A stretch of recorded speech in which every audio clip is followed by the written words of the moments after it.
Pimples রয়েছে, এই treatment করিয়ে নাও। ওপেন পোরস রয়েছে, লেজার করিয়ে নাও। Correct. এটা ছাড়া কি কোনো উপায় আছে বা কিভাবে আমরা শোনো আমি এবার স্কিনটাকে বলি। অ্যাকনিটা আগে বুঝতে হবে কেন হয়, যেটা আমি বলি। এটা একটা গ্ল্যান্ড আছে, এটাকে বলে sebaceous gland. Blockage of the duct, মানে opening of the gland leads to acne and it is related to the hormonal status. Very teenager দিয়ে স্টার্ট হয়, whether it's girls or boys. হলো? এবার এটাকে ঠিক করতে হবে। বাট বেসিক্যালি কি অ্যাকনি মানে টেকনিক্যালি যদি ক্রুডলি বলো, it's a boil. Hmm, now this boil area is surrounding কোথায় এরিয়াটা? Face, upper chest, upper arms and back. Back. এখানেই তোমার সেবাসিয়াস গ্ল্যান্ডগুলো আছে।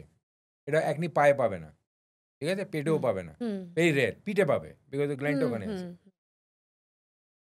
এবার এটাকে দেখে আমরা কিছু টেস্ট আছে করি, তারপরে we start with the treatment. আর আরেকটা জিনিস আমি বলি যে আমি counselling of the patient is very important. They want instant result. সব কিছু ইনস্ট্যান্ট হয় না। ইজ নট যে বিল্ডিং হয়ে গেল তুমি আবার বিল্ডিং বানিয়ে দিলে, এটা তো এটা লিভিং অবজেক্ট, রাইট?